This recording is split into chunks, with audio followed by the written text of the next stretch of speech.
This is Failing Justice.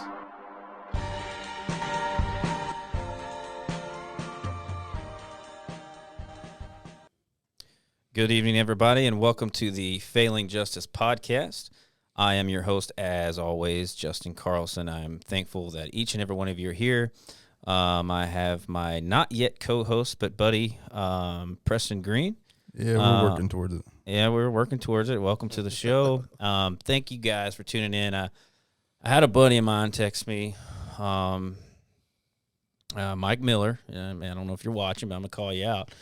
He texted me and said, you're going live slap dab right in the middle of Game 5 of the World Series where the Texas Rangers are probably going to, win it all. And I said, I know. I've been following this. Preston hates it when I talk about sports because he don't know diddly squat about sports. But none of it.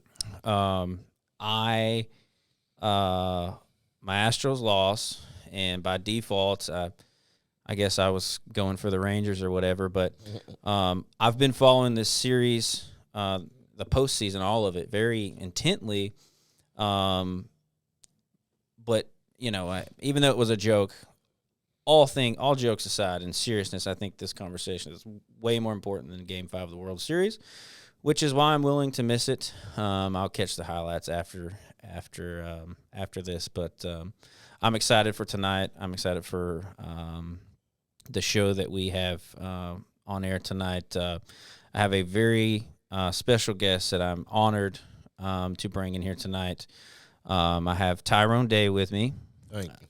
Tyrone Day is he's a native of Dallas, and he's here tonight to share his story, which I think is extremely incredible. I met Tyrone through Richard Miles, which all of you know Richard Miles was on my podcast several weeks ago, and which is how I ended up meeting Tyrone. And so thank you for being here tonight, man. Yes, sir. It means a lot that you're here. Thank you for the invite. Yes. And I'm really excited to dive into this conversation because, as always, I think it's very important that we highlight stories like yours, simply because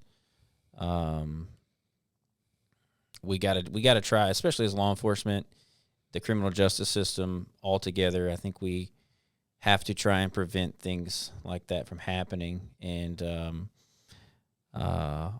that's why I want folks like you on this show, because, like we were talking just a few minutes ago off camera, not a lot of law enforcement officers get wrongful conviction, wrongful incarceration training.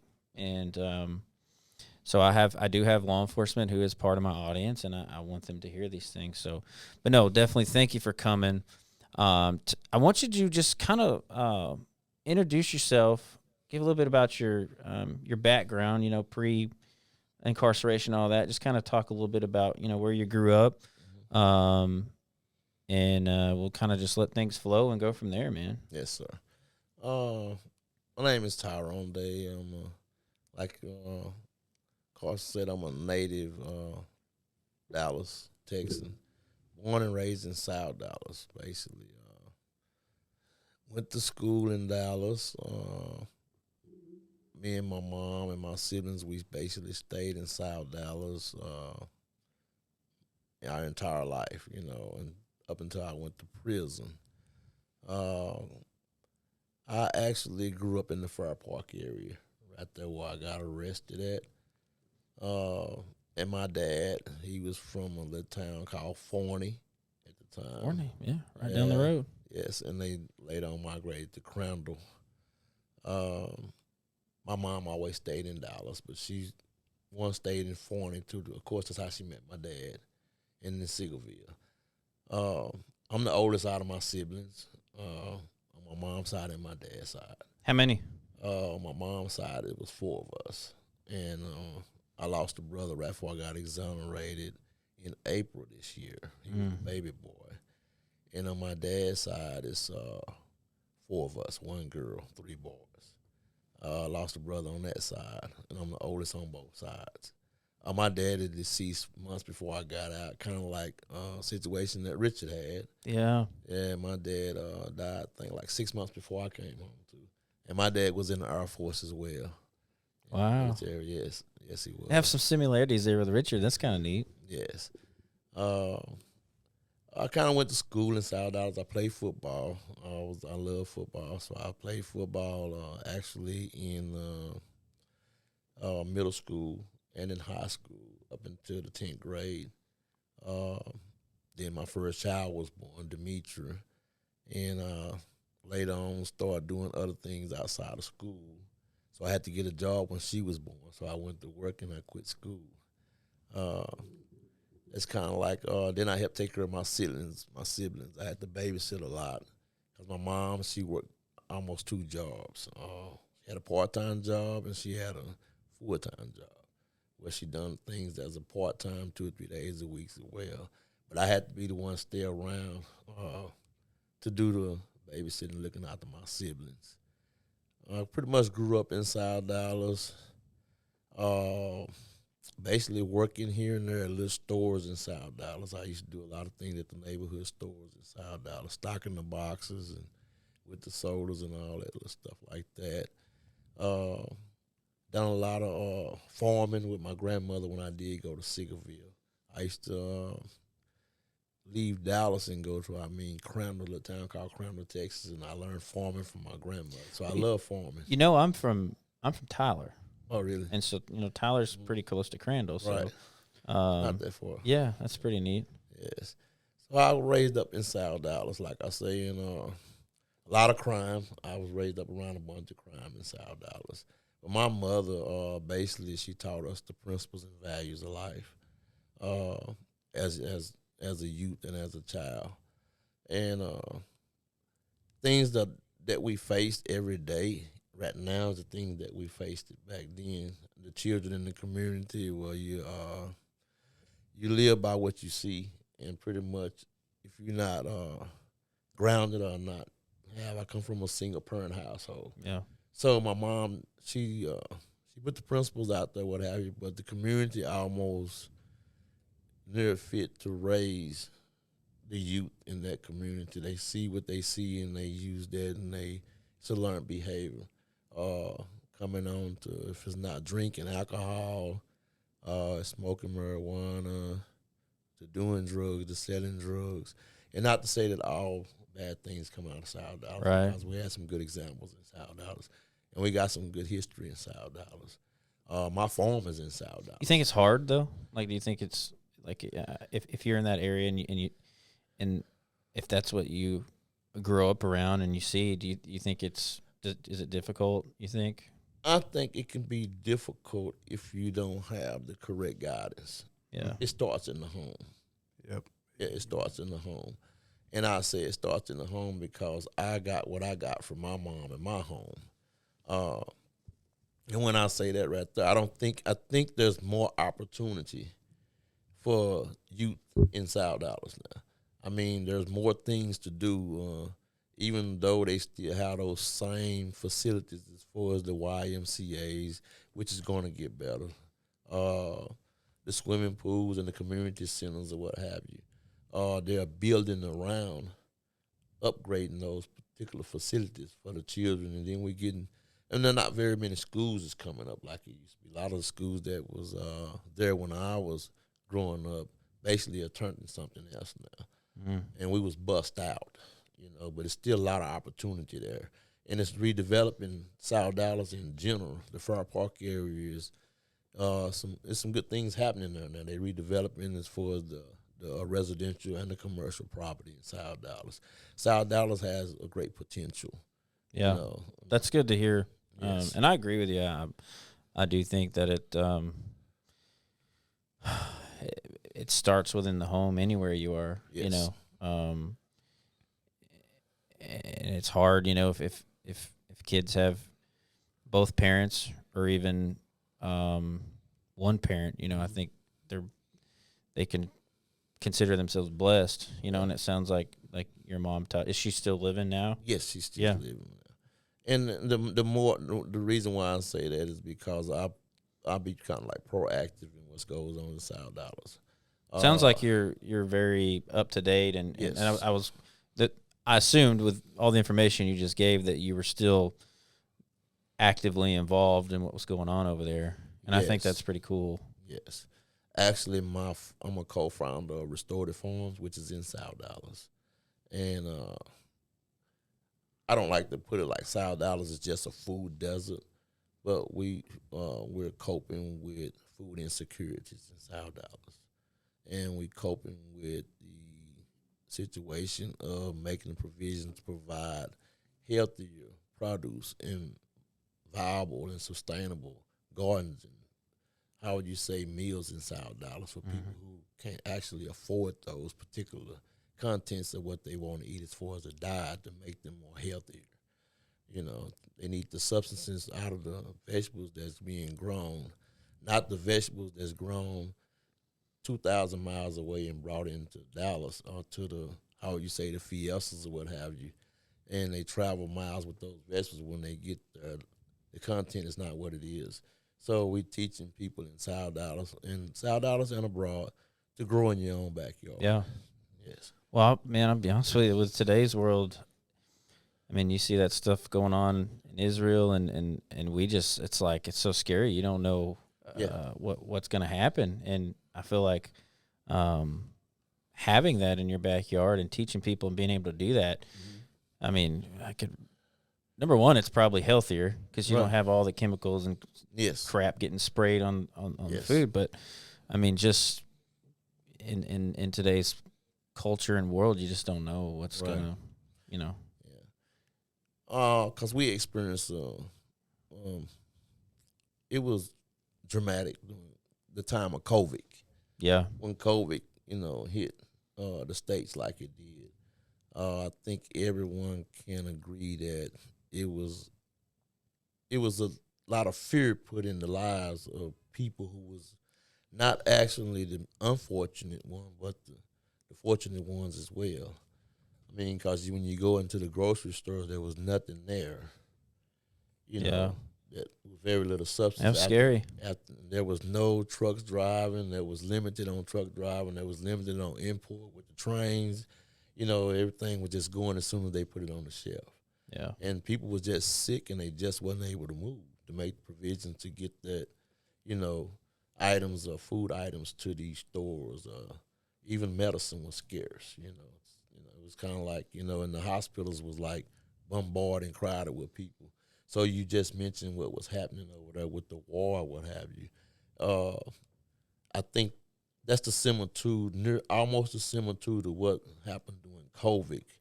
Like you say, you never know what's going to happen tomorrow. Yeah. And that's the reality of the situation. That's awesome, man. I think that's pretty cool that you're involved doing that. Go ahead. Excuse me.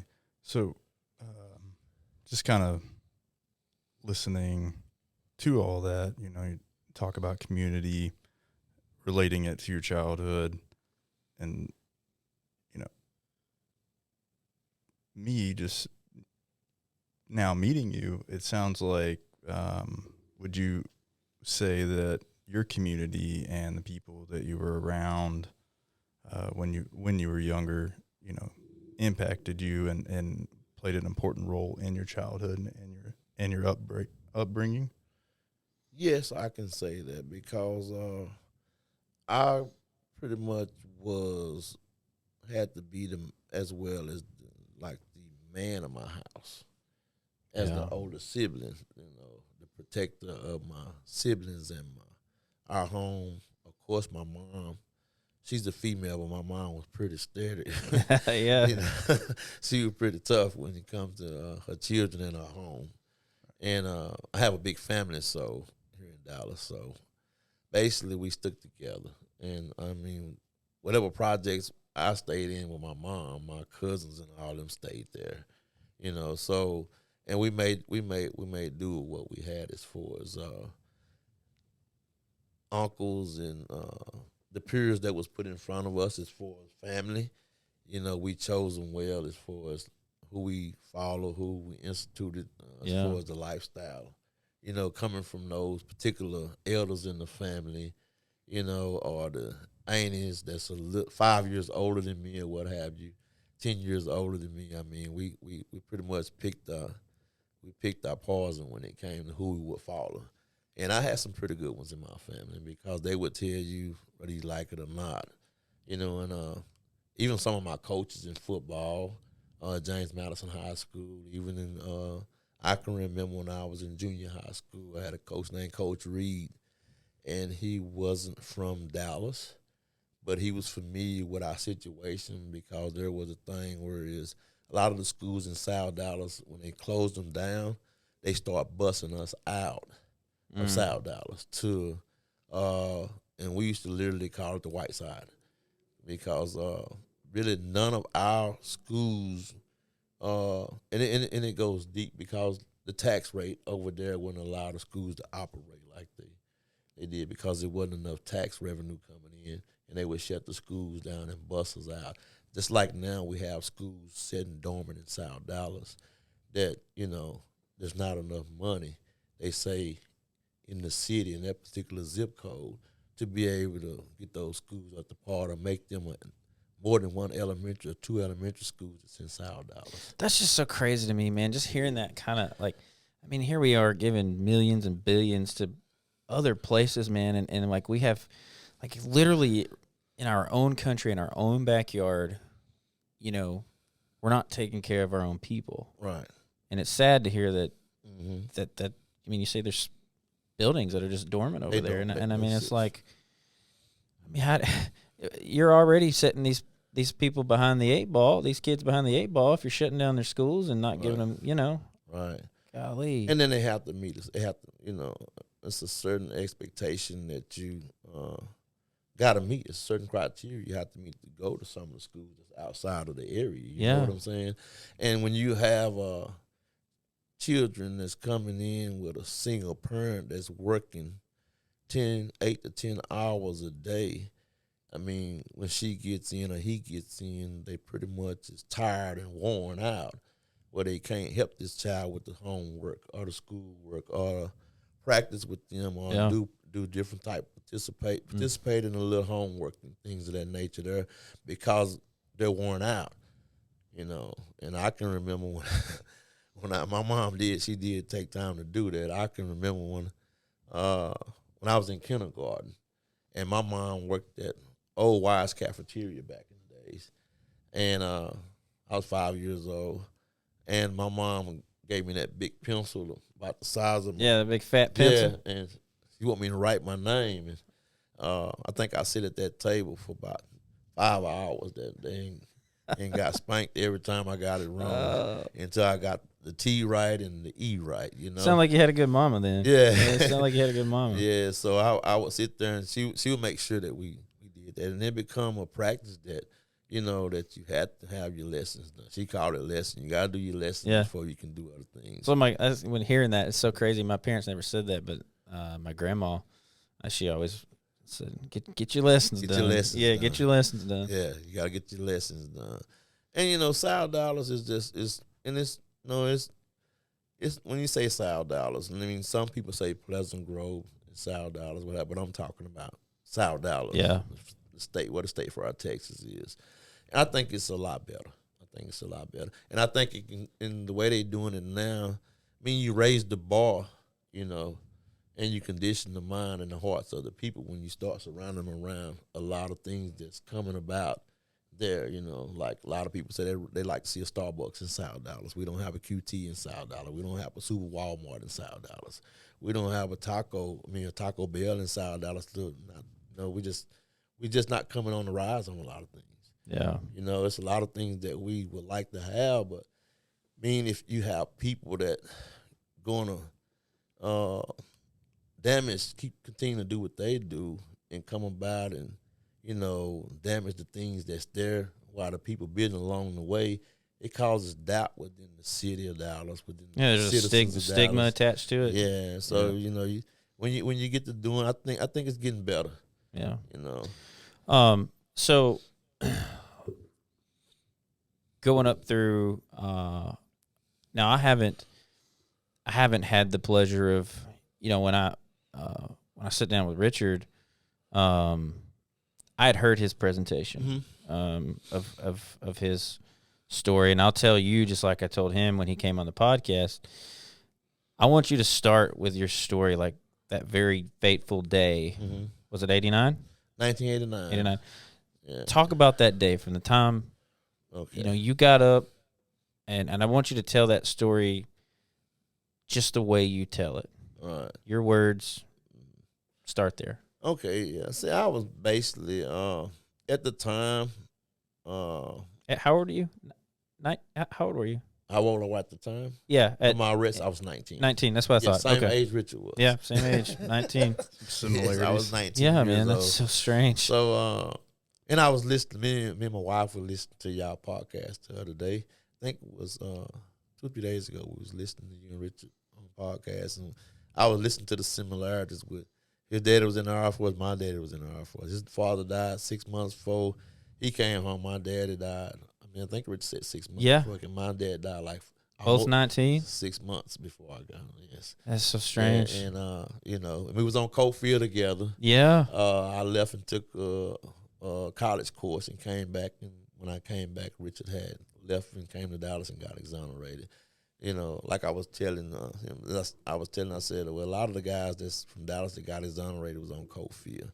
And I worked for Palestine PD Did you? there in Anderson County. Anderson County. One of the most corrupt counties I've ever in my life been a part of. So I know all. Yeah. I know all about Cofield. Yeah. Man, I can't tell you how many prison guards we arrested. Oh yeah. That were doing a bunch of shady stuff. So I know all about Cofield, man. Right.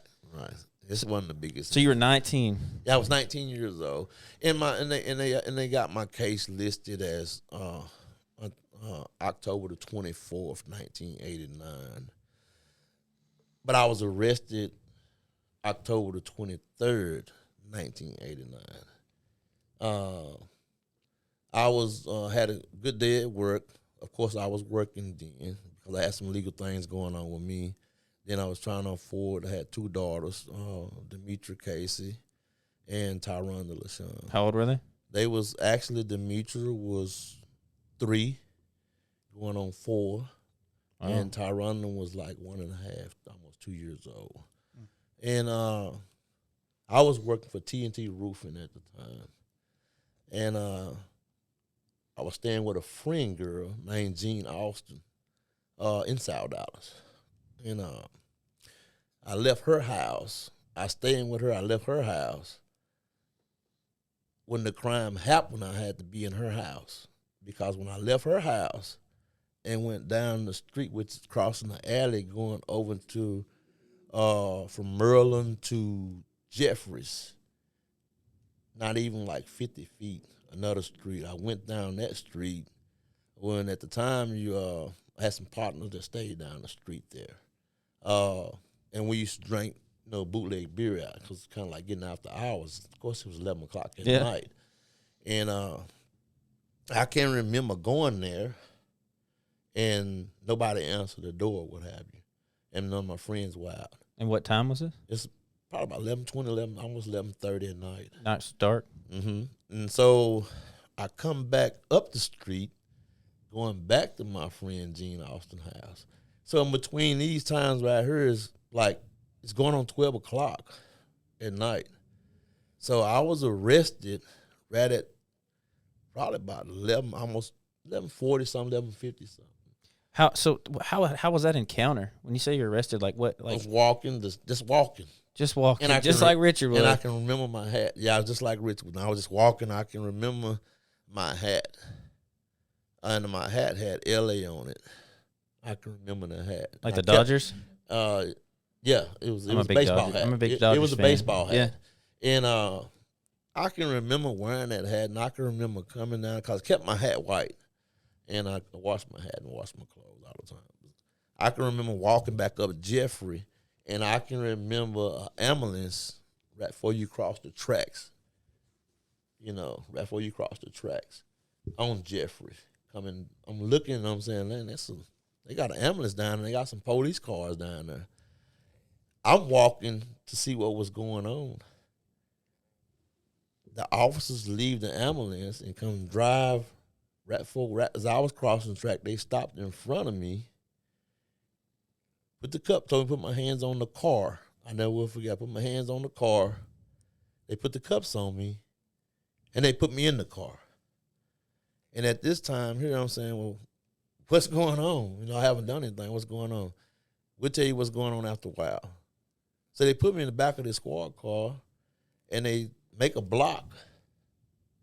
It's a street called Myers. And they took me around one time, and they took me around again. You know exactly what they were doing. Yeah, okay. So when they did that, I'm saying, well, I haven't harmed nobody or anything like that. And they stopped by the ambulance when they came back the second time. And when they stopped by the ambulance, having somebody take a peek at you, weren't they? Yeah, I guess that's what they was. But I'm in the squad car. I never got out, but I never seen the so-called person or the victim who was in this ambulance to say she was sexually assaulted by 3 guys or what have you. I never seen this person. I never seen him. But if they told him to look, I'm in a squad car, and it's had to be after 12 o'clock by then at nighttime. So they took me around again, and go back around the Myers. And my auntie stayed right across the street from these abandoned apartments, right? I went to a friend's house on Jeffries. They pulled me in those apartments, and they stopped right there. A lot of police came, detectives came, and crime scene people came. So I'm like, by this time, I'm adrenaline. I'm saying, well, what is going on here? Nobody tell me anything. Not say a word. Nobody said a word. They didn't tell me what I was being arrested for. They didn't read me my rights. They didn't tell me anything of the fact to the effect like you being arrested for whatever. I'm just sitting there in handcuffs.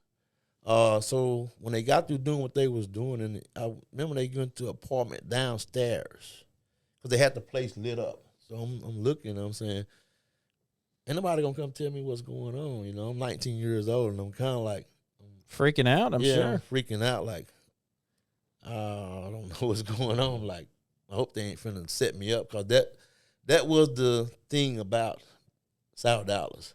That was the thing about my name back then. I have a history in South Dallas, so I used to be like drug dealer back in the days or what have you. And when I was young, I tried to peddle the youngster. Drugs. Yes. Yeah. So and that's one of the things about that kind of, are they setting me up for something that I ain't doing no more because I'm working now and I'm doing this and I'm doing that, But it was a thing about just the thing that my mom always told me: don't put yourself in a position that you can't get out of. And I haven't done anything. But when they did get through what they was doing in the apartment, I remember them coming out with something in a bag and some evidence, a beer bottle and all this stuff. So I'm saying, what? So the officers, they came. I sit there, matter of fact, I sit there for like 2 hours. In the car? Yes, in the car for like 2 hours. And one of the officers got in the bag with me. I said, could you please tell me what's going on? He said, you being arrested for sexual assault. You know what you done. You and 2 other guys. This woman say 3 guys pulled her in this apartment and sexual assaulted her, took time sexual assaulted her. I said, I haven't sexual assaulted nobody, sir. I was furious, like, yeah, what in the heck going on here? I just left my friend girl house where I stay at and walked down the street, and y'all picked me up. I was finna come to the ambulance and see what the commotion was about. Well, the victim identified you, and we got all the evidence against you. So that's what it was. Like when I knew immediately, because back in the day, I think they do it a little different now because of these reasons. But back in the day, what we used to do is we'd put somebody in the squad car and we'd drive them to the scene, the crime scene, yes. And we wouldn't tell the guy in the back seat what we were doing because we didn't want them to make eye contact with the victim, and the victim would be like, hey, we got a car coming up, we're going to roll the window down, or, look back there. Right. Do you recognize this person? Right. And that's just such a terrible practice, obviously. And so when you told me they drove you around and the stuff, that's to me was exactly what they were doing, especially when you said, they identified you. Yeah, they said that this female, which was a mute female, they say this female was mute. Yes, I did read that. She was a young white lady. I think she was 17 at the time. supposedly had been with a friend girl who identified me as well. I can remember that in the investigation. When they was doing the investigation, that the friend guy was with her, and when the guys got her, the friend guy went one way, and the guys took her and went another way. I can remember the investigation where is when they did make the loop and come back. I only sit there at the ambulance for like maybe 5 minutes, and they took me back around to the apartment, and we sit there. That's why I say they saved my cases for the 24th of October, but I was arrested on the 23rd. So before midnight. Yeah, so it was kind of confusing then, but I mean, it always rolled over because the investigation still was going on what was going on. So did they take you to Lucerne? Or they get any collect any kind of DNA? Like what? Of course, DNA wasn't a thing back then. No. So I was a little different than what Rich's situation, where they took me straight to Lucerne. I didn't go before a lineup. I didn't go before nobody, anything of that nature there. But I was furious because, I mean, I know that I had drunk a beer or two that day, but I know I was furious that I didn't want them to take nothing off of me, no hair or nothing like that, but I try to get them to do it before I can get my due process. As far as, don't take me for a lineup. DNA test, collect for DNA test. They say, well, she's going to get a DNA test. She's going to get a rape kit done or what have you. So I remember those words, but I was furious, and that stuck with me for years because I knew how my uncle have dealt with Dallas law enforcement, how they would set you up and do things of that nature there. So at the time, I was so furious, I was saying, well, I don't remember them getting anything off me, but I know how they were. You know what I'm saying? I mean, I'm in handcuffs. I don't know if they got hair off of me or anything. I know I hadn't done nothing to anybody. And at the time, I remember having a colostomy bag on because I had got shot. Oh, wow. Yeah, I remember having that on. And, I mean, I was just furious, man. I never believed that I can just nobody could, just identify me. And in my case today, me and my wife, we read it all the time. That white hat, got me. Took 26 years of my life, almost 26 years of my life. So yeah, talk about the white hat. I mean, one of the actual assailants had a white hat on. That's what, yeah. And it was so many. I want to back up a little bit because one of the things that actually gets me is that when this victim was carried to the first, they say the victim was carried to hospital. Then they say an interpreter came. She carried to the hospital, and the interpreter came there. A sign language interpreter came there. Then they say it was done at the scene of the crime, where the crime happened at. I never saw an interpreter. And during the time of the initial rape kit taking, they had in the report that the woman said that she identified me and the whole situation that went down or what have you. Because of the white hat. Yeah, because of the white hat. But during the investigation, they come to find out that they said those evidence was destroyed, that the sign interpreter said that this woman identified me and told them the whole thing about the whole case, that, this is what happened. But it come to find out during the New York Innocent Project, my attorneys, and I went through a succession of attorneys there, and doing this investigation with Cynthia Garza and them there, that basically a lot of the stuff that was put there was destroyed, but some of the stuff never did exist about the interpretation of the victim saying that she identified. So all that would boil down to would be, when you say interpretation, that was just because she was deaf. Mm-hmm. That was just her statement. That's what the police wrote. Yeah. That's what they wrote in their report. And they deemed them to be facts in the case to indict me. But the actual report, the actual interpretation, I've never seen one, so I don't know what that would look like. But so you're saying that was gone? That was gone. I mean, it was gone. So everything was just what the police said that said. Yes. And then there was a lot of contradictions within that.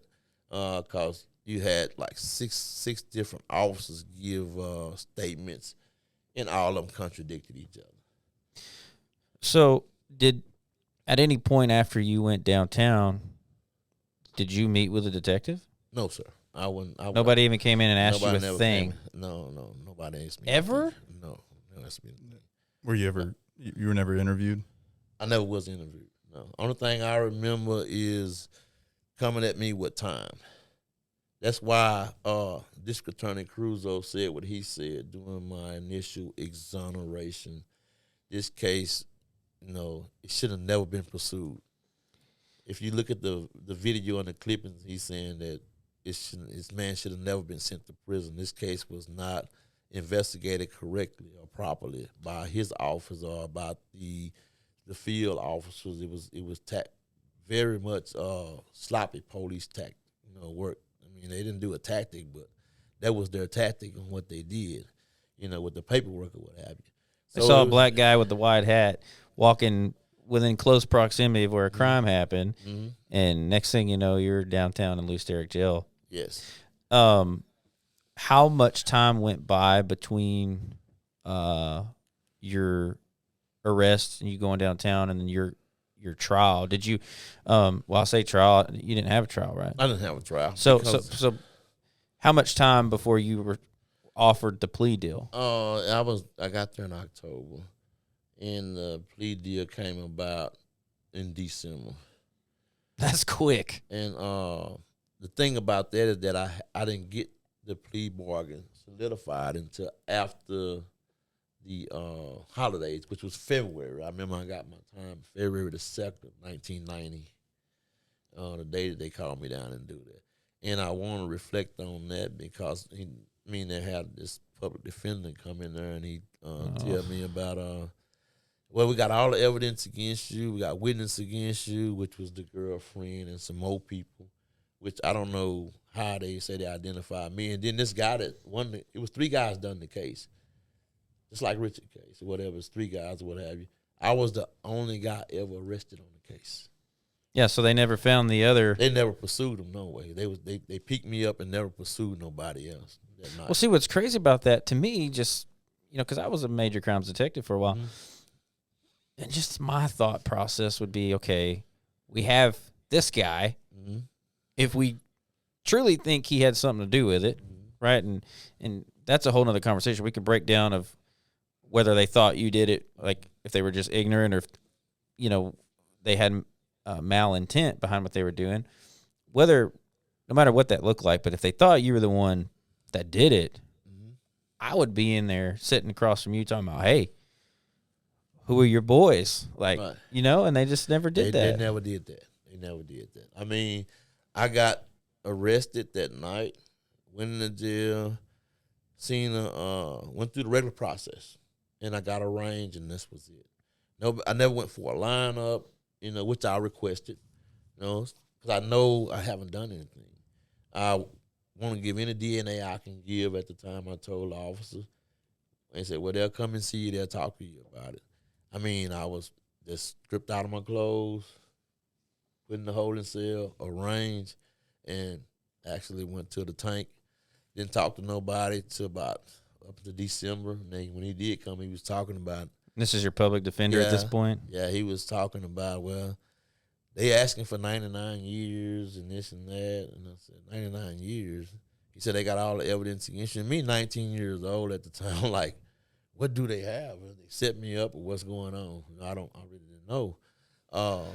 You're 19. Yeah, I really didn't know. I'm from the hard knocks, but when it comes to law enforcement back then, I know the rules that they have. So I'm saying, wow, man, I said 99 years, and that's the part about it that, I tell my wife all the time. I said that's the worst mistake I ever made in my life. Well, yeah, because reading what I read, especially because the Innocence Project has you. And I wanted to talk to you about that because, and me and Preston talk all the time with these freaking plea deals. Yes. Yep. It's when, and not all of them, obviously, but to me, you get offered a plea deal and you well know this now. I'm not saying anything you don't know. I'm just talking for the audience. You get offered a plea deal, you take it. Right. That's it. Yeah, that was my situation. Like you can't appeal.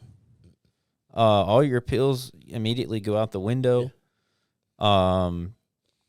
And then the district attorney, they look at that plea deal when it gets accepted. It is a statistic. It becomes a stat now for them as a conviction. They use those stats as convictions, for their funding, for their money that they get, right. For their reelections, right. Which I don't know who the DA was at the time, but that's what those plea deals are for. They're just no good.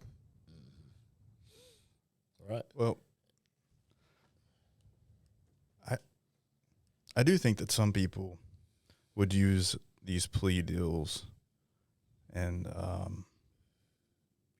agreements with ill intent, right? So we can all probably agree on that there is plenty of people in society and then in our profession, law enforcement, and on the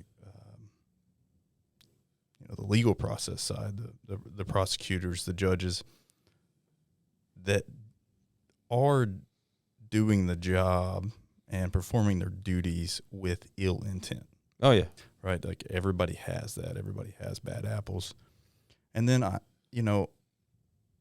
also sit back and I look at the other side or other reasons why we got to where we're using plea deals. Because I can promise you, that probably hasn't changed since when you got arrested and you got offered plea deals like that. I would be, I'd probably be shocked if somebody brought me some statistics and numbers and showed me how many plea offerings people were getting back then and then current day plea offerings, right? Well, because it's easy. Like they don't have to spend money on a trial.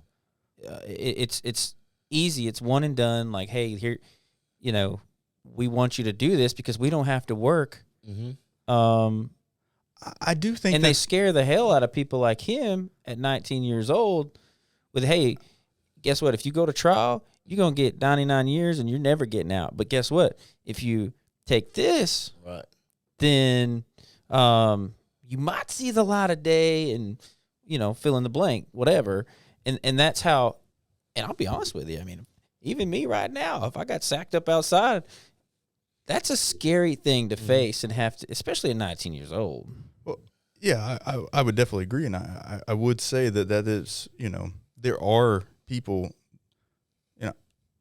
I'm going somewhere with this. There are prosecutors that use it with that tactic, right? To get the statistics, get the case closed and move on to the next.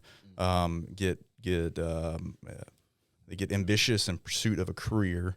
We face it all the time on our end of law enforcement, where we don't really care who we have to get out of our way to get somewhere, to get to where we want to be. I'm sure that it's the same within the prosecutor's office on the DA side, that they've got to outdo their partner next to them so that they can get that promotion, or so that they can get out of working as a prosecutor and then get into the private sector. They got to have these numbers and statistics to back it up. I do think that is, that is a majority. It could be a majority of why these plea agreements get offered. But I also think it's become practice and routine, and now it's been going on for it's like, just like we talk about in law enforcement, that has been the practice and procedure for generations. Generations of lawyers have been introduced into that, and say, well, this is how we handle it. If you can check this box, and this box, we move on to offer a plea. If you can't check this box, or this box, or this box, now we move and we start talking with the public defenders and see if we want to go to trial or what have you. And it's become my question with these it really gets under my skin. these plea agreements. We've talked about it time and time again. I can't wrap my head around how it is constitutional. Like how is it in line with the Constitution if we are a country where our justice system is built on we want to have a justice system and you get to be judged by your peers, right? If we have a jury pool, we have a jury process, we have a grand jury, then why are we not taking every single case to the grand jury? Why are we? Because it costs time and it costs money. Yeah. And somebody's got to overwork, and we don't have enough people that want to do this job for the right reasons, and that's how we end up to where we are today, and that's how we ended. Yours probably, I'm assuming, it's a different time back then. It's different culture. There were a lot of other battles that South Dallas was also probably fighting with the police and law enforcement. That's a whole different culture that I hope that we're getting away from and we're working to get ourselves out of, but I don't necessarily. It's probably just a different color lipstick that's been put on the pig now. It's I don't understand. Like I want to know, like, when did it start? Yeah, and how is it constitutional? Because to me, it's an easy win, but it's at the expense of somebody else. Clearly, right here, we would not be sitting here today talking to you. Right. And it's so frustrating to me because, just our few minutes that we've been sitting here chatting, and you've told your story. That's my conclusion to this. Like, I do believe that there's horrible mistakes that were probably made in your case on the law enforcement side. Oh yeah. But a huge injustice to me is this whole plea. Like, you're 19 years old. You said you already had a history. You said you've already had encounters with law enforcement, with the criminal justice system already. At 19 years old, although you were having to do things that a grown man would have to do and make decisions and take care of your family, how are you supposed to be expected to make the best decision at 19? And it's so easy for them to come in and say you can take 99 and test the waters, or you can take this. What they offer you, was it 40? What? Yeah, actually, I ended up taking a plea of 40. Yeah. Because it's just like you said earlier, and what you're saying is like the finances was at a minimum. And you had a public defender who was probably not.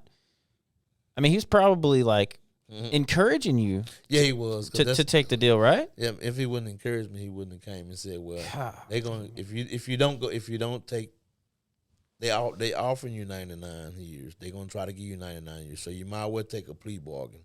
Then when you come back and you say, well, they'll plea bargain with you for 40 years, and you'll be out probably 3 years and 9 months because." You get good behavior, you go down here and you take a trade or you do what you got to do to come on back home. And I fed off into that. And then I had 2 younger daughters who I actually wanted to get home to. Yeah, I mean, you probably had them on your mind. Yes, they was literally babies, So, and, they're my children. So, me being responsible of what, as a father, as a young father at the time, I wanted to be there for them. So the quicker I can go through the system and get out, which is something I know I could have done, and I did it. So this 3 years and 9 months, turned into 26 years. So you took the deal. Yes. And that 4 years that that this public defender said, well, you'll be home in 4 years, this and that, this and that. I mean, he put some things out there that made you think about that constitute taking that 40-year plea bargain. And I ended that 4 years, I'm going to say 4 years because, I mean, I would have came home, 1/4. So I would have came home in 3 years, 9 months, almost 4 years. That turned into 26 years. And then I done another 8 years out on parole, so that turns almost 33 years, For a crime you didn't commit. For a crime I didn't commit. All because I had on a white hat and I was a black guy where a crime was committed, walking on the streets, don't even fit the description of whoever these 3 guys or what have you. But I supposed to fit the description of one guy, you know. And for years and years, the Innocent Project we done. I mean, I came to Dallas twice. I came in 2008, and I think it was 2012 on bench warrant. I came to Dallas the first time. I don't want to interrupt you. I want to back up because I want to make sure I got the timeline right in my head. Mm-hmm. When did the Innocent Project, like, what was the process with you getting in contact with them? And I assume somebody helped you write a writ. I mean, like, how, like, what did the Innocent Project not get in until after you were paroled? No, That's what I'm trying to figure out is what the timeline of that was. 2001, I wrote the Innocent Project. Okay. I wrote the Innocent Project after. And this is 10, 11 years in. Yes, and I've seen the O.J. Simpson case on TV, and I was kind of captioned by DNA in the O.J. Simpson case.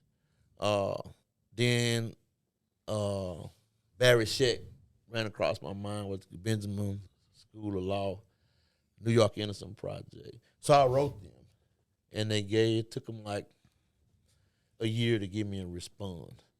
That was in 2001 when I got the response. I still have the card right now. I showed my wife the card when I wrote them.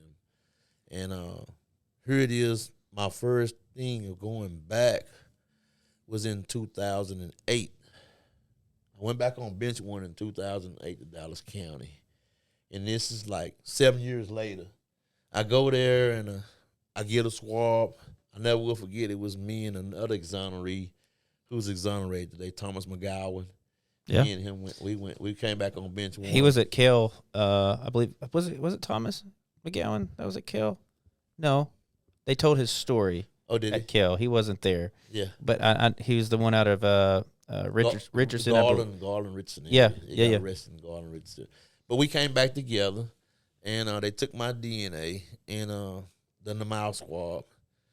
And my family was kind of geared on me getting out because I know I haven't done anything. So they ran the test, and it came back as that's my case was a real complex case because these 3 guys that's supposed to done this case, they was geared on getting 3 DNAs out of this case. Even though, come to find out, the possibility and what they geared on now that there was only 2 people who committed this crime. So I was a ghost to the third person as far as the third, perpetrator in the case. So you look for 3 DNAs all my life, and possibly only 2 people committed the crime because you keep coming up with 2 DNAs, and you saying there was a low level of DNA on the third person. I went through series of DNA tests. Maybe the Innocent Project. Not enough to test. Not enough to test. They went through like 12 DNA tests out of all the years, and inconclusive. But I was actually telling my family and what have you, my wife. I said, in 2008, when I was excluded, they didn't let me go. They said it was inconclusive, but I actually got it. I was actually excluded in 2008. It wasn't a match. It wasn't a match because they looking for something. They said, well, it may have been her boyfriends or what have you, but it wasn't mine. And you know who the 2 other perpetrators was now. You investigated them guys. One of the guys said he wasn't there, but he didn't tie himself into the crime, but he said he wasn't there. How your DNA get there? I don't know, but he wasn't there. And another guy who was in the jailhouse on another case saying, I was there, but I wasn't in the percentage where they was with the woman. This is what the other 2 guys said that actually done the crime, So I never was implemented on the crime. But did you see Tyrone Day do anything while you was there? No, Tyrone Day, he wasn't there in the area at the time. And then you had DNA to prove that you weren't involved in the crime, and still nothing got done. Nothing got done. Why? Because we go into avoid liability. Just in case. Avoid admitting our wrong. Yeah. So you're right. So I was the character for that. Yeah. So I was sent back to prison. I remember we was upstairs. I was sent. They was calling Thomas McGowan name, and he had told me, he said, "Bro, I got exonerated. They cleared me on DNA." But they was calling his name to get on the chain. I said, he ain't going back to TDC. But I was going back that morning, and that hurt me dearly. And I don't have they sent me back, and they called me back again. You know, after I've been excluded in 2008, I'm supposed to be released. You're looking for a third person when it really is not a third person. And even if there was, they just proved that it wasn't you by DNA, right? And when they sent it to a specialist, that's what he said. I got the paperwork right today. The specialist said Tyrone Day is excluded from anything as far as DNA, the rape kit, concerning this case. He's excluded. He's not, it's not even a doubt about it. But I still remain in prison for 15 years.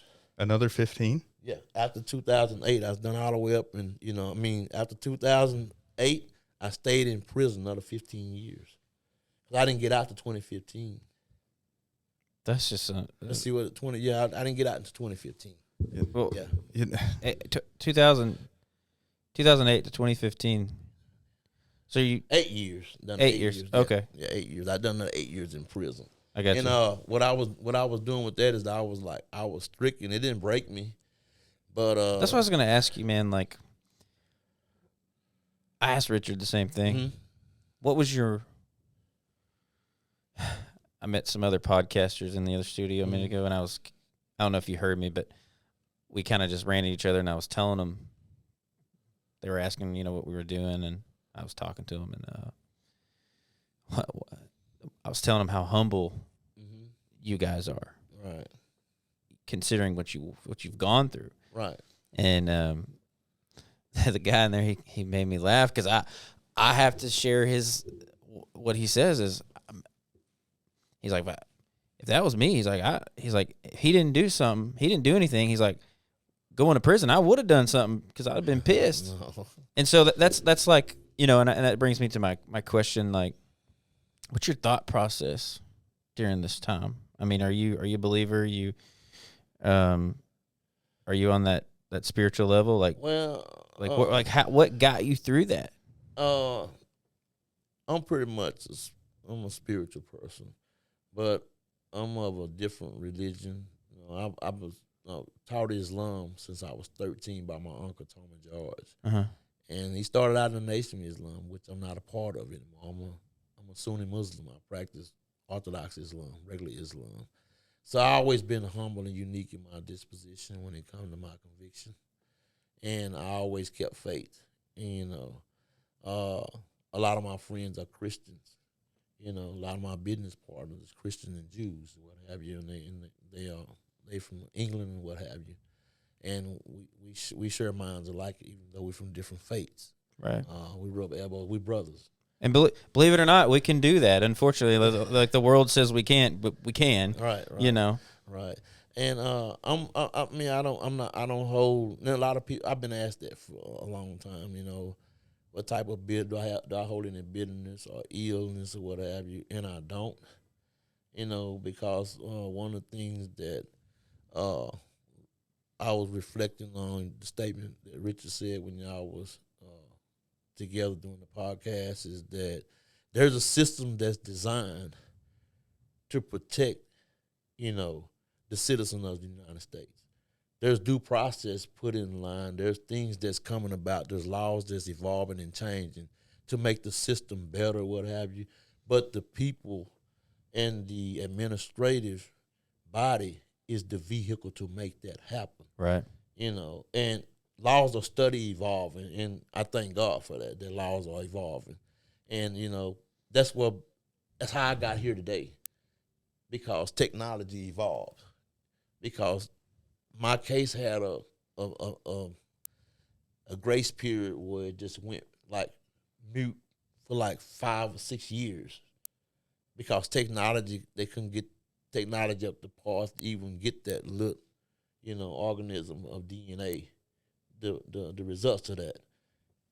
I had to wait on technology to keep up, but the instrumental part of that was the human being. They didn't fail me. people evolving, going to school and learning Right. how to do this stuff, So it works. So the prime example on how the system can be better and how it works with the administrative body, we just have to have good people in there. We have to have the right people. That's the thing, man, because anytime you're dealing with humans, as human beings, I always say this, and I think it could apply to anything in this world. If you weren't dealing with humans, who would you be dealing with? Like things would probably be okay, but we don't. Obviously, we can't fathom a world where that's not. I understand. You have humans are involved in everything, in everything, and humans will inevitably make legitimate mistakes. Mm-hmm. But then humans will turn around and make malicious mistakes, right, or malicious actions. Mm-hmm. They have ill intent, and we see it all the time. Mm-hmm. And you're right; it literally goes back to having the right people in the right place, in the right places. Right. Doing the right things, right, for the right reasons. For the right reasons, because that's what it boils down to. Yeah. That's why. Go ahead. And just on a level of being a parent, man, did you keep in contact with your daughters during all these years? Where are you at with that now? Me and my oldest daughter, we have a great relationship. And I would like to say that my youngest daughter, that we had the best relationship. But at this time, she has some issues with my absence being the absence as a father. Yeah. That she's not able to accept that this happened, okay, and it was a burden to me like it was a burden to you. God brought me through what I had to go through to get this far. So you went through what you went through, but I'm here now to be a father and a friend, and to my grandkids as well. But you can't hold me in contempt for being out of your life because the system failed me. Because this is all still pretty new, right? Yes. Like the official thing didn't come down until May of this year. Yes. Yeah. So we're talking 5-6 months ago, right? Is when like the world can believe, it's that Tyrone Day is innocent. Yeah, like my oldest daughter said, exactly. Even while you were on parole, right? Even though you were working with the Innocent Projects, even though there was no evidence, even though it was a bunch of crap, you still had to wait until May of 2023 for the world to say, look at Tyrone Day. He is now exonerated. He did not commit this crime. 33 years later. And 15 years later, how would you say after the fact, being on parole and everything, that's 15 years. Because that parole was... Yeah, it was, my parole, that was part of this, it was a journey for me and my wife and my children and my family. And my wife and my son, they was the go-to people here recently, because you have to register as a sex offender. You can't stay where you want. I couldn't stay with my wife for years. I stayed with my uncle. You can't leave the state. It's a lot of things you have to do. You got to register every year, and then you're gonna get a driving license for a certain part of you. Then you got to go to these classes, and it's like, it didn't humiliate me. It didn't define me, because that's not who I were. That's not who I am. But I went to those classes and went through the sex offender classes and listened to these stories. And this stuff is real. Because people are actually doing, all this type of things. Online or whatever. This stuff is real. And some people took, like you say, plea bargains because they was put in situations to be now they registered as a sex offender. I listen to stories like that. Innocent other guys that had to take a plea bargain because of the situation. But I had to go through all of that. And I can stand to say and attest to say that, it was a journey because I got arrested twice in 2022. Was it 22? 22. I got arrested for not registering. God. And I spent 1 day in jail. I got out on bond on that. Okay. And I contact my attorneys on that. But the last time I got arrested for staying supposedly at my wife's house, and I stayed 21 days in jail and was let out 4 days before Christmas. And you already knew that, like, it had already been proven. Well, he was waiting on the I was official waiting word. on the process. That's all. Yeah. I was waiting on the Waiting court of on the appeals. process. Oh, they hadn't even found at the Court of Appeals yet. I was waiting on the process, and to go to the Court of Appeals. But it was already cleared, and I was already just waiting on paperwork, for my attorneys, Vanessa Parkins, and the rest of the team, Paul Janender, and what's the other one? What's my other attorney? I forget his name. He's out here in Dallas. A lot of them work with they work with me, and they stayed on it the whole time. Basically, the whole time I was in jail, I was like, my wife was calling them, and they were staying on it. But You're waiting on other people. Waiting on other people to push the pen. I stayed. That's all it took. Waiting on other people. Yeah, Gary Udishin is one of my main attorneys that, he broke the barrel on this case because when the Innocent Project in New York, they have so many cases. And then when they came, Gary Udishin, Paul Janender and team, Vanessa Parkins and team. When Vanessa, she said, well, we got a lot going on or whatever. And they pushed this case. I mean, I literally went through the Innocent Project. I think I went through like 9 attorneys in the whole time I was with them. And numerous of law students, probably 20 or 30 law students and paralegals during the course of this. And, my case it was a grandfather case. It's like it was so old. It's one of the oldest cases in the Innocent Project in New York to be resolved. And when it got resolved, it was so many people in higher places that were so happy. Like some of my attorneys are judges now. Some of my law students are attorneys now, And, they some were of so you happy. literally saw their careers transform while waiting on. Yeah. Wow. And Can we pull that picture up? You know what picture I'm talking about. It's the iconic picture where you've got, who are those people on the right and left of you? Oh, like right here on my shirt.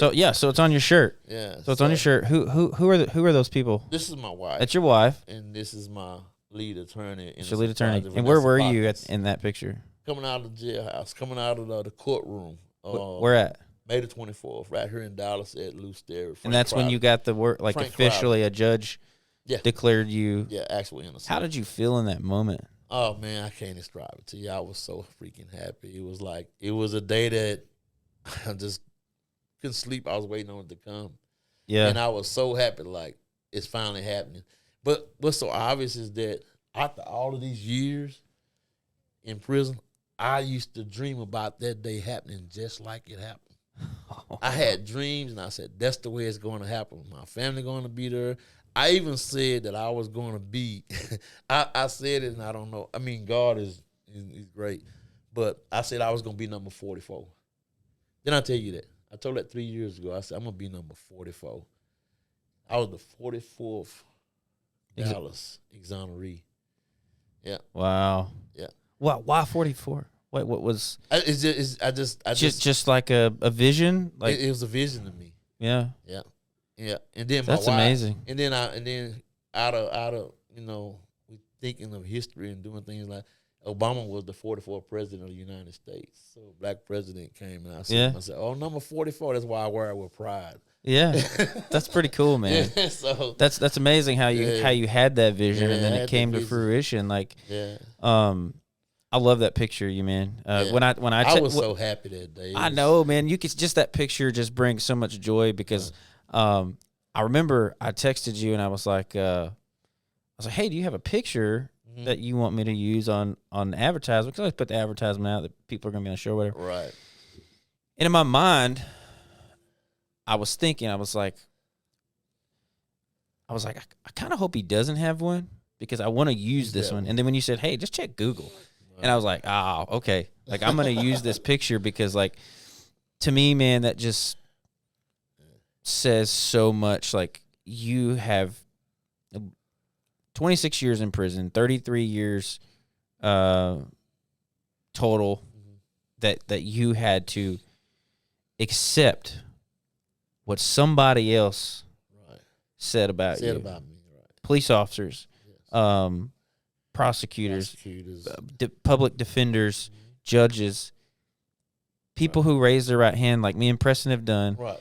people like us, you had to accept, not necessarily accept, but because you did accept it, obviously, but I didn't. there was nothing you could do at about the it. time. Yeah, it's like being in a straitjacket. Yeah. It's like being in a straitjacket with no way out. Yeah. But actually, and then what's so cool about that is that when I was in prison, you know, I have a decent family, a good family, but I guess, you know, when you're out of sight, you're out of mind. I mean, when you're in prison, I was one of those guys who you never really heard from family until the holidays or your birthday. While you were in prison? Yes, and I mean, they might think different. Like, I don't know where a lot of people get it from in the family. Like, no, I did mine by myself almost. You know, it was sad, but on the holidays, I mean, I didn't get mail every day. I couldn't go to commissary like I wanted to every week. I worked in the greenhouses in the penitentiary, ate out the gardens, and worked in the kitchen. And like when I got out of prison, I was on a monitor. And my wife, she always say, well, I feel like when you got out, I got locked up. Because that's where we used to have to. Because y'all couldn't be around each other. Well, we couldn't stay together. We could be around each other, what happened, and visit. And Why couldn't y'all stay together? Was it because of sex offender thing? And then the house, a lot of the residential homes, if you're not kids? felony, no, I didn't have a kid. No, I meant like was you had to city ordinances. city usually, ordinances a lot of and the, the ordinance won't let you get on their lease to a degree if you got a felony, and sometimes it falls up on the management part of the house or the home. Can I ask you this? And I don't want to get too personal here. I'm just curious. Did they compensate you? Oh yeah. But it didn't come until your official exoneration, right? Is that how that worked? After the exoneration, like you officially got days, it. In 45 days, I was good. But I've always said too, like, no amount of money, right? No I'm sure you've thought about that. No amount of money can like somebody says, hey, I'm going to give you, you know, however many $1 million, and that means you're going to lose 33 years of your life. Right. Which one do you want? Yeah, you know, and it's not one of the things where you say, oh, I'll choose the money. Mm-hmm. I'm sure you would have much rather have had those years. But one of the questions that I have that I asked Richard, and he answered it very elegantly, was like this journey that you were on. Mm-hmm. And I've been through some stuff, but it doesn't hold a candle to this. But I look at some of my hardship journeys. I look at them as they happened because of where I am today and what my mission is going forward. And when I asked Richard this, he said, I'm trying to remember correctly, he says, I said, do you think had this not happened to you, do you think your trajectory would have changed? Like he said, and he responded, he said, I think I would have been successful, but not as impactful. Mm-hmm. So do you share those same feelings? Like because... Yeah, because I share those exact feelings and concept. And I take that to heart because it's personal with me, like it's personal with a lot of exonerees, especially Richard. I probably would have just went and played football and been a ball player and been successful as a ball player. But my role in the community and in the criminal justice system being a vehicle on these type of settings or what have you, I probably wouldn't have that knowledge or even be interested in joining these type of settings. I wouldn't even know about, probably I know about the criminal justice system, but as far as things about wrongful conviction or what have you, that wouldn't have been one of my things. Probably wouldn't have been one of my things. Now, I'm impactful because I know now. Like Richard said, I know now, I would have just been a football player or somebody selling insurance after football, But as far as what I'm doing now in the community, it's like, I wouldn't have never probably put that way right there. So impactful, no, I wouldn't have been, but I am now. If things would have been going like as planned, as God wills, was my success, I would have been successful in that area, but not in the area that have caused me to be in the position that I'm in now. Yeah. And I want to talk about the Dallas Conviction Integrity Unit. mm-hmm. How do you feel about that? Well, how do you feel about that program? I feel like it's a great program. I feel like it's great. Cynthia Garza does a great job, and and she put in a lot of work when it came to me, And I used to ask my attorneys, I got investigated by her and her assistant. So I used to have this thing where it's a matter of trust. I didn't trust the system like I wanted to, because when I said, well, this woman here, she's there and she's a district attorney and she's criminal integrity, whatever. Why is she willing to help me? Is she really trying to help me? And I tossed in my sleep, many days before I even got an interview with her about that. I told my wife, well, babe, I think she's trying to get information to keep me down. But at the same time, I found out that she was been instrumental in me getting exonerated and get to where I needed to be, investigation after investigation, going out in the field, finding the victim, investigating, getting an interpreter. She done the whole 9 yards. She is very good at what she do, and she do it with the heart that she have. It's the right person in the right place. In the right place. Preston and I have talked about that Dallas Conviction Integrity Unit because it's not standard. In a lot of places. In a lot of places. It's not. And I want to say, I don't want to speak off base, but I'm thinking I remember that Dallas was the first one, wasn't it? Yes. I believe it was. Craig Watkins. Yes, Craig Watkins. That's right. He brung about, this attorney Craig Watkins brung about the criminal integrity. And why that isn't standard, for the love of Jesus, I don't know why, because it should be standard. And we, him and I can we share that. And I'm just the same with you too, because a lot of cases, man, aren't getting, the numbers are staggering of how many wrongful convictions there are, and there's a lot of cases not getting touched. Right. Yeah. You're absolutely right. I agree that,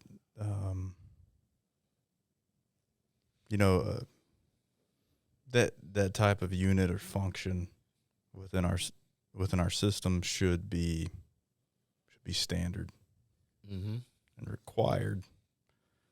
But you know what I think that makes more sense, that should be standard in the way that we get introduced into this field, and the way we were trained is when we're looking at investigations,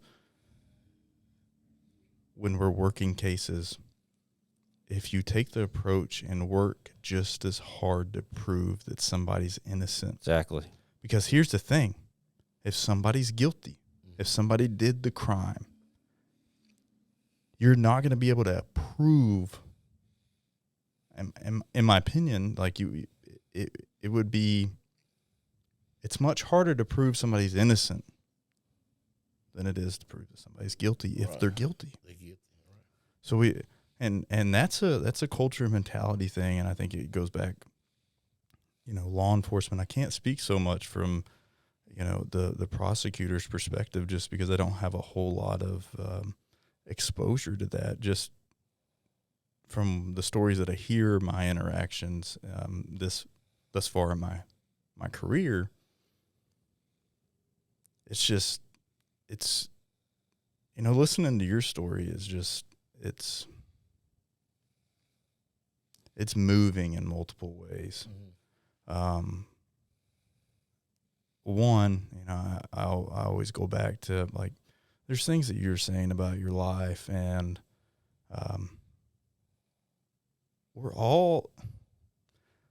I think society, like, people want us to be so divided, and they work, certain people work so hard to divide us. And if you're, whatever, on the spiritual side or faith-based side, you could look at that as, we're always working against evil. I think it's different now because I think there's so much else at play that's been happening for decades and generations, and honestly, probably since the inception of our country and what we know, right? So we always think that we're so different, but we're not. We're not.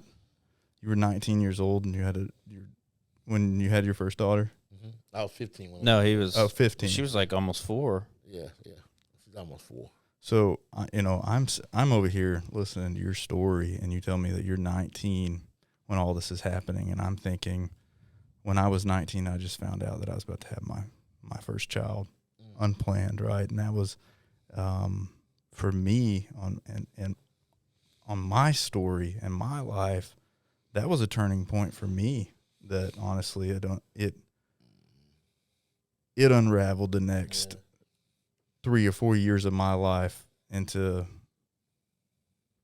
some really troubling times for me, right? So I'm sitting here thinking, like, 19, and then 19, and then there's just so much that I think that if we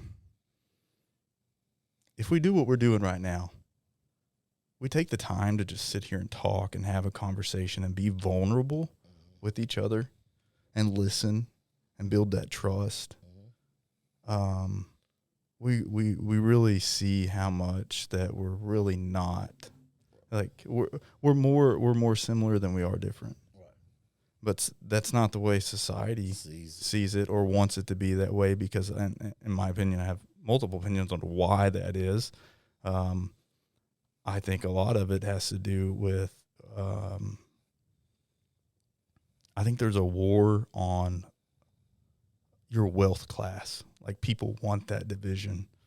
I think about that when, you were talking about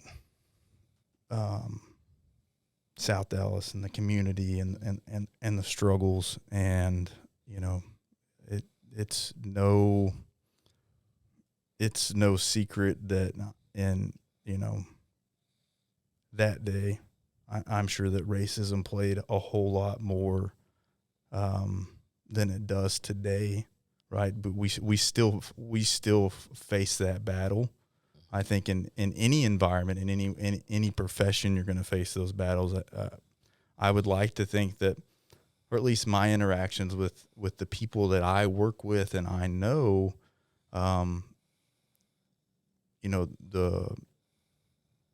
the judgment on somebody because of their race isn't so much the issue as it is now more of like what's your standard of living, what's your wealth status, right? Yeah. And it's so everything just, to me, it seems like it's so fueled on money, right, and greed, and that's what our society's come to, and in my opinion, like, I think that's a huge issue in law enforcement and the criminal justice system. It's so corrupted with greed and money. Everything comes down to a dollar factor, and somebody's always looking to make theirs, exactly, right? And somebody's always looking to save theirs. So when you were talking about, you spent so many years waiting just on somebody to just sign a piece of paper. Right. That came down to at the end of the day, that came down to money and funding because somebody was trying to save theirs where we might not need to save the money there in the budget. Maybe we need to put more money in the clerical side to hire people to do clerical processes and stay on top of these things, right? But we don't. We focus our spending on. There's just so many. When you first started telling your story, I was sitting here listening to it, and you're describing the things that the officers did.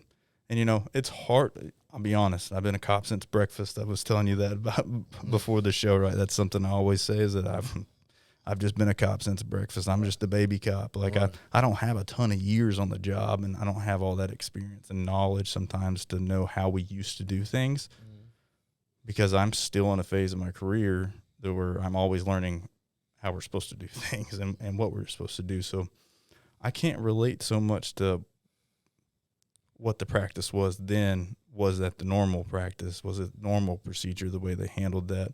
I would like to think that we've improved it now on some of the DNA stuff and normal procedures and protocols that we have in place when we start investigating sexual assaults. Obviously, we fail somewhere. And then we get into and then you get further into your story, and I'm sitting here thinking, but I think that we still make decisions on certain aspects. Let me say, procedurally, I think we've improved. I do think so. When it comes to the heart and the culture, which the culture is surrounded by the heart, we have not improved very much. No, not in law enforcement. Yeah, that's procedurally, yes. They don't do things like that anymore. They don't just pull up in a squad car and say, "Hey, take a look." It was foreign language to me. Some of the things I've done it. Some of the things you were saying, I'm like, I've never heard of this in my life. Yeah, we used to do it, man. This is the shit I see on TV. Excuse my language. I try to remember this is family friendly, and then I sometimes I just get a little passionate, But I'm like, what? Yeah, they would do that? Yeah, that's what we used to do. It's true story, man. Yeah, and so I say procedurally we've improved, but when it comes to the heart, generationally, because you talk about racism, socioeconomical status, like we haven't. I don't think we have. But I could say that as a society as a whole. Right now, right now, we're living in some really weird times. Sure. Right? Like, there's so much going on, and I think it comes down to, I think as humans, right, just individuals, like, you take everything else away. You rip everything else apart. Your race, your sexual orientation, who you love, what church you go to, what you believe in, what your aspirations are in life. You strip all that away. I think that we all look like we're designed. We look towards something. Give me something. Give me something to believe in. Give me a direction to go. Give me a purpose, right? I think that we all do that. And I think that that's currently where we're lost.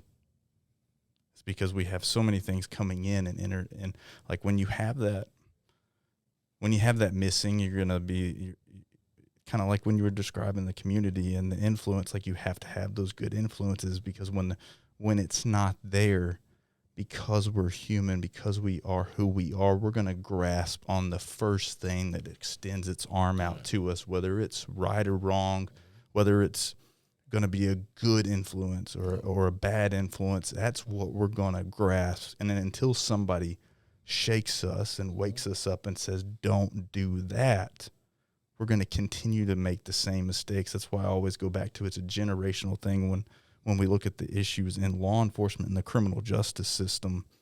It's until somebody takes the whole thing and just shakes it and said, you have been doing the same thing, getting the same results. you might change it. You might tweak it a little bit here, tweak it a little bit there. We might change it and adapt it to who's currently holding political positions in the country, or what the latest fad is, or what the latest the trend or whatever it may be. Like we may change it just a little bit, but I'm talking somebody's going to have to shake this thing. But listen, you're right, because same results. All these, so many years, same results. Look how many of these exoneration cases starts with what? It starts with the police. Mm-hmm. Yeah, we're the first contact. So that's the first contact. And then it moves on. They all most of the exoneration stories that I've heard start with the police. Same thing. You go over to the prosecution side. They give you a public defender because nobody has $40,000 or $50,000 to freaking spend on an attorney. And they offer you a plea deal. And even if somebody doesn't take the plea deal, you go to trial, and it's like, look at this guy, look at what his history is, That's another thing. And it's the same thing. The police make a mistake. The prosecution side doesn't care. They're just looking for a stat. And you're right. Nobody is shaking that up. It's always the same exact thing with every one of these cases. And the thing about it is it's what it's costing. We talked about. I made a similar connection last week when we were looking at that use of force, right? And I said, what these things are costing, whether it's right or whether somebody's in the right or somebody's in the wrong, what it's costing is somebody's life. It's cost somebody's life. You're still here with us today, breathing, and now you're moving forward in your life, but it cost you so many years. So I think until we start with realizing that everything we do, every decision we make in this profession and in this system is affecting somebody's life, and that holds value, because right now it doesn't hold value. No, because I'd be discouraged at this thing. It's like I told you, can't change. We don't get this kind of training. When I met Richard at Cale, there were people there from the Illinois Innocent Project. One of them was a former cop of 20-something years, and he was putting on training for a room full of cops.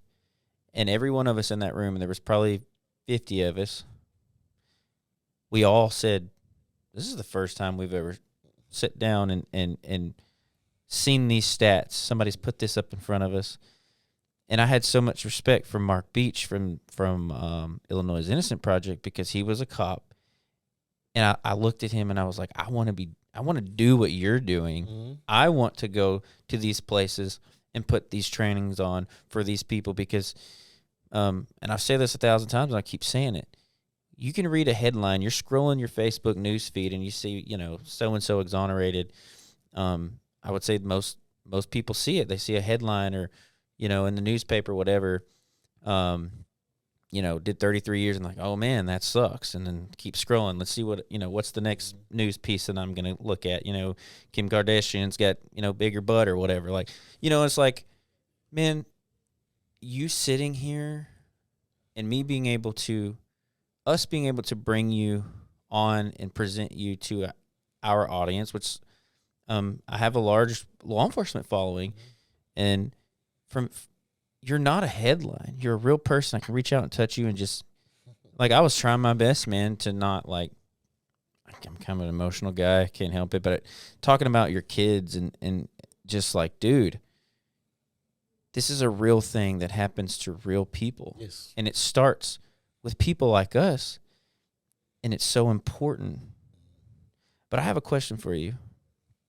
And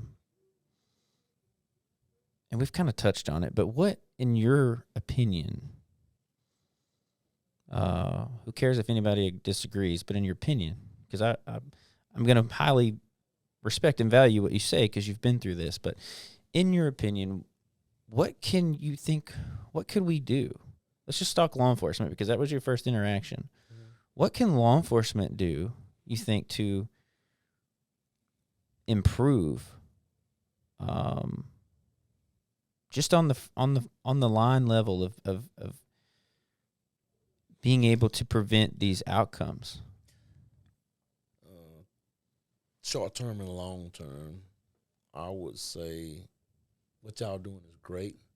This is we spoke a little bit earlier. This is my first interaction with law enforcement outside of being, in the investigation of my innocent in the case, speaking to law enforcement, maybe an investigator, what have you.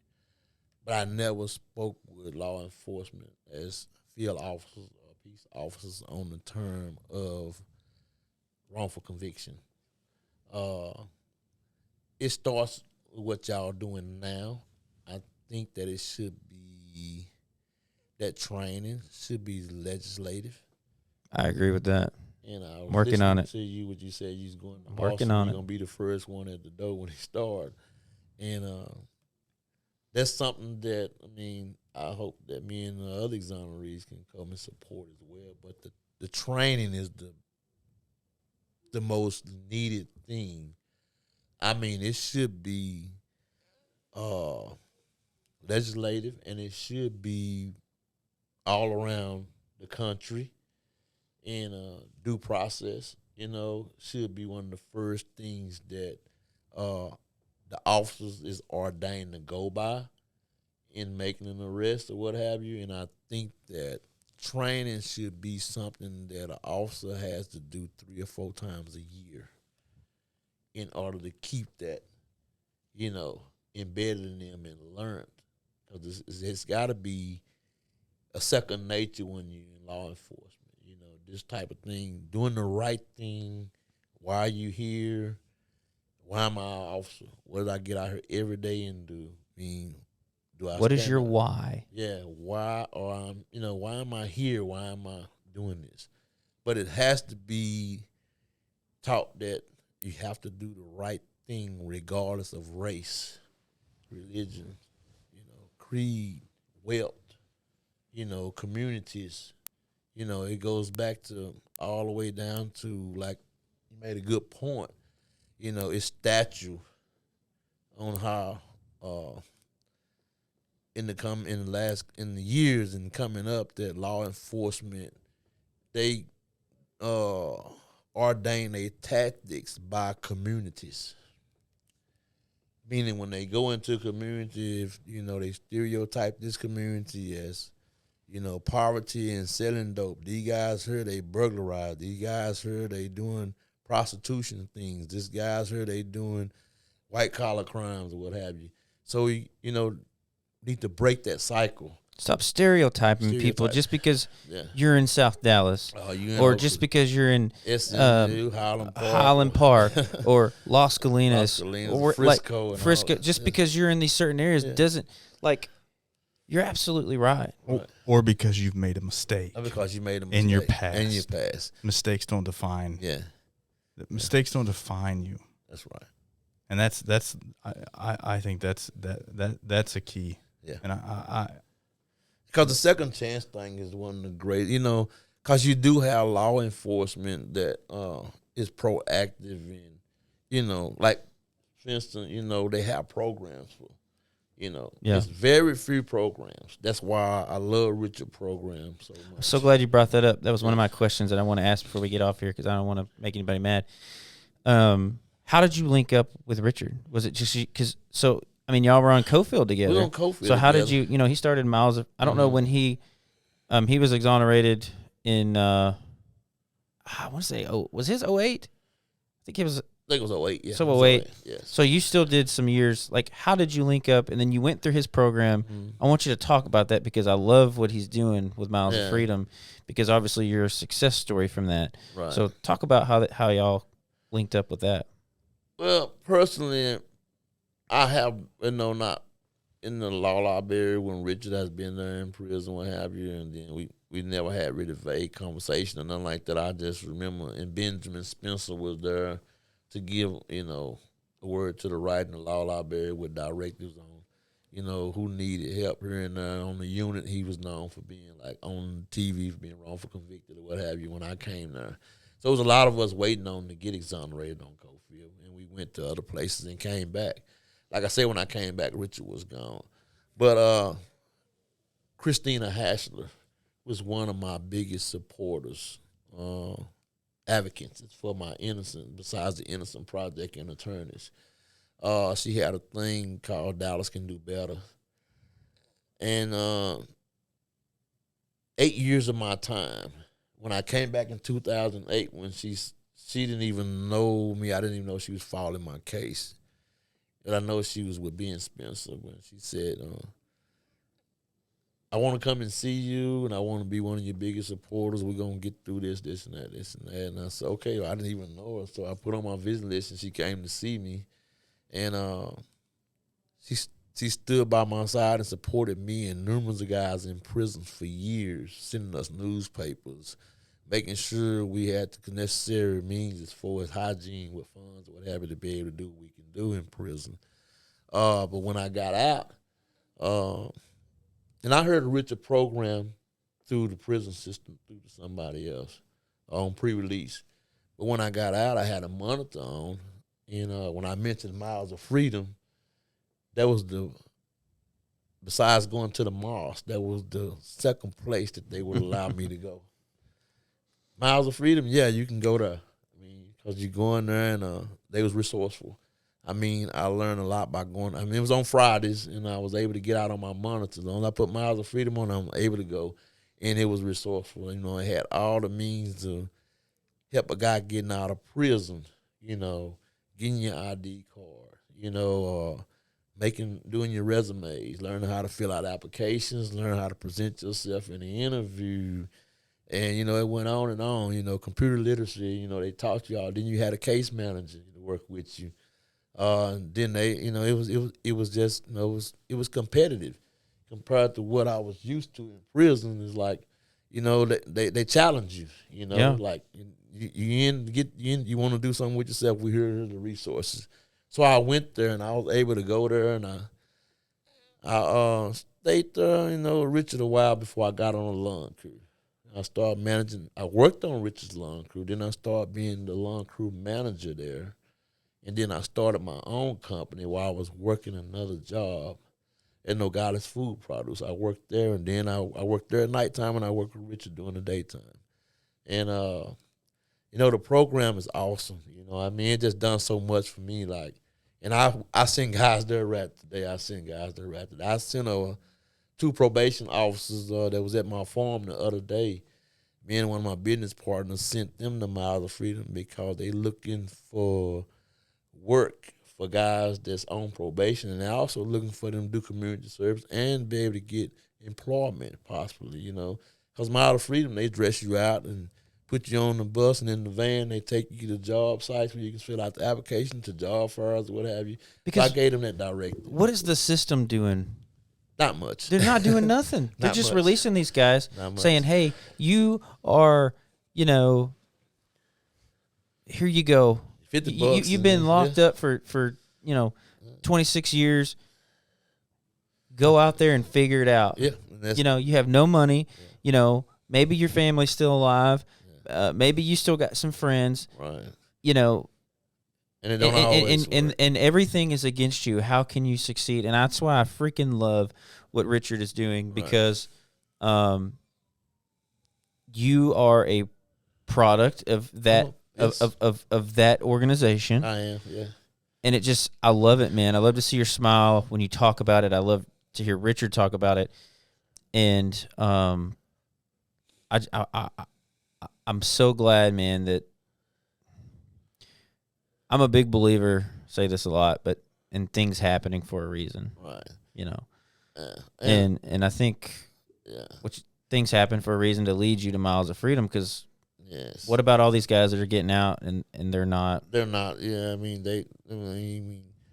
Richard is the organization is known throughout the walls of prison, and that's a blessing.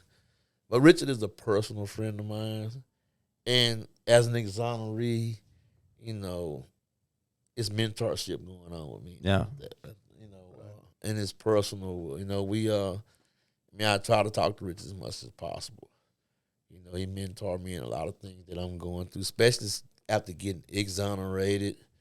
And you can get overwhelmed, the first 90 days of an exoneree, like Richard says, you're going to kind of be overwhelmed. But once you get your row out, you settle down a little bit and you think about life. Yeah. And I tell my wife this every day, I get out and I just ride. Since the exoneration, I just get out and I just ride. I'm free. I'm free of all, restraints, Yeah, man. Because I wasn't free on parole, all you're doing is getting released and you still have stipulations, and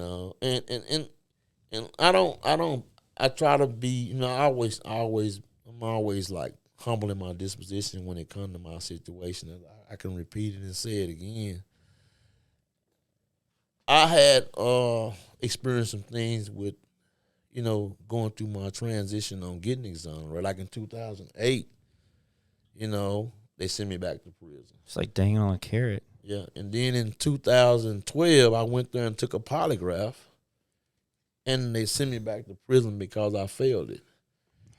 And some of those same people that was in office then, up under Craig Watkins, and I don't hold bitter with it, some of those same people come to exonerations now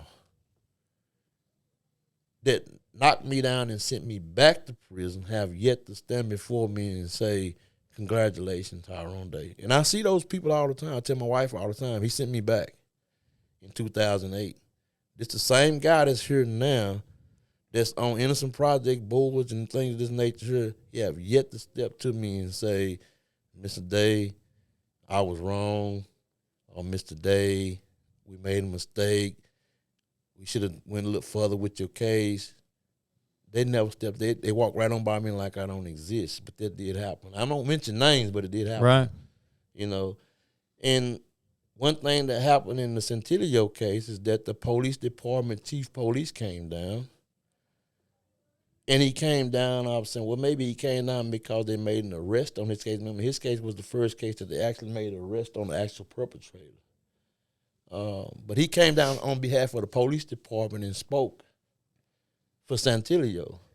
But in my case, he didn't come down and speak on behalf of the police department and say, well, even though I wasn't here at the time, my department was wrong, this happened, or what have you. He didn't do that. And I feel like, my gosh, we got to hurry because we're running out of time. But I feel like police chiefs, even if they were a baby at the time, you should come as a representation of that department and say, look, exactly, this is what we don't want to have. We stand against this, and we want to, better our department. Mm-hmm. We congratulate you on your exoneration. And we are in your corner anytime you need us. I feel like that's what should happen. That's the right thing. That's the right thing. Yes, sir. Would be. I think that goes back to culture. Yeah. And we're deeply rooted in a culture where we avoid being vulnerable. And that would require being vulnerable. Yeah. And I will say, since we're ending, I just want to, I want to end with this. Before the show, we got a minute to chat just a little bit, and I told you that before Justin started doing this, I had never really seen this side of it, right? I'd never really seen or taken a good look at the prison system, the wrongful convictions, and how these things can impact people's lives, right? Because I have been. He gets on to me all the time because I feel personally like I have this personal mission, like it's a fight that I'm not willing to lose, and it's to make a change in our profession.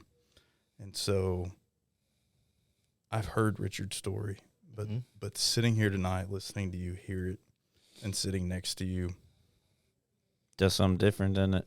It's I will say it's been emotional. Yeah. And it's been moving, in a way that will only, I think, strive me to do better at pursuing what we want to do and seeing a different side of it. We have to focus on the whole thing, and we do need to look at where we've gotten it wrong, and we need to listen. And this training is very much needed. I think if just this couple hours, how it's impacted me. I'm current full-time law enforcement, and this 2 hours has impacted me where I will do my job differently. I will take a moment to pause at certain times. I think that if we did that and it was mandated and we did it on a large scale. Yeah. I had spoken Plano a few months when Richard was out there. I think I spoke, and one of the things that in line with what you're saying is that what both of y'all are doing is that for the law enforcement, the field officers, and everybody that's in criminal justice, as for the attorneys and public defenders, everybody who was there. My thing is that when you have a person that gets arrested for a crime, we are depending. I was one of the people who was dependent on my public defender. I was dependent on the judge to do the right thing. I was dependent on the investigator maybe to come up with something, what have you. So when we petition the courts or when you arrest somebody, what have you, make sure that you're doing the right thing. Make sure the evidence is turned in correctly, because the person becomes a dependent on you to do the right thing as far as law enforcement. That's a pledge that you made as law enforcement. And when you locked up, you're locked up. We are dependent on. We became dependent as an innocent person. I was dependent on law enforcement to do the right thing, and that's one of the things. And I told my it was so ironic that Richard's daddy was in the Air Force, and my dad was in the Air Force. My dad told me they're going to do the right thing, son. 2 days after I got arrested, like Richard's dad was telling him, they're going to do, Because that's what you should expect. That's what you should expect. That's what you should expect, and that's what you should get. Right. That's the expectations. Correct. And I want everybody at Kell to know that this is what we look forward to. I mean, you can arrest somebody and they can call you 10 years later to attest to something that was evidence that may was lost, but they have to, if you can remember, they only might go on your word to turn this case over. So we got to get it right. It starts with the field, like you say, but that training is very much needed. People are dependent on you. I hear guys all the time where they say, my arresting officer, they waiting on to see can they find my arresting officer, and this guy's case is 20 years old. Maybe he'll remember, maybe he's still in good health where he can remember what happened that night, or they lost all the paperwork to this case, they lost the evidence, they don't know what's going on with it. Can you remember what happened this night? My attorney didn't remember anything, and he died in the process of my whole investigation. Wow. That was happening. So we depended. We remember that it's like being a person that's locked up. If you have anything to do with it, remember they have become a dependent of our action. Your actions or what have you. That's what it is. They're dependents. So you have to make sure that you do the right thing. We're out of time, guys. We got to wrap it up. But listen, thank you for coming. Everybody that's listening to this, especially if you're law enforcement on the prosecution side, we do this for this very reason. Like he said, these people have entrusted us to do what we are supposed to do. And that's why it's important for Failing Justice's mission to continue moving forward and for the word to continue to get spread. Because, again, to my knowledge, nobody's doing this. So it starts here. Thank you, Tyrone, for being here. Thank y'all for doing what y'all doing. Wonderful story, impactful story, and I would be not a good person. Your wife's not on camera, but I gotta mention her. Miss Terry Day is in the room. She's not on camera, but she's here for your support, and I love that she is here. Very sweet lady from New Orleans that is sitting over here listening to us, and I'm so glad to have her here as well. Right. Always good to have my buddy Preston here. We got to wrap it up, guys. Hope we meet again. But thank you for joining the show tonight. And remember to follow us on all of our platforms at Failing One Justice. We've changed our website. It's just failingjustice.org. Tell your friends, tell your family, tell your coworkers, and look forward to another show next week. And you guys have a good night. All right.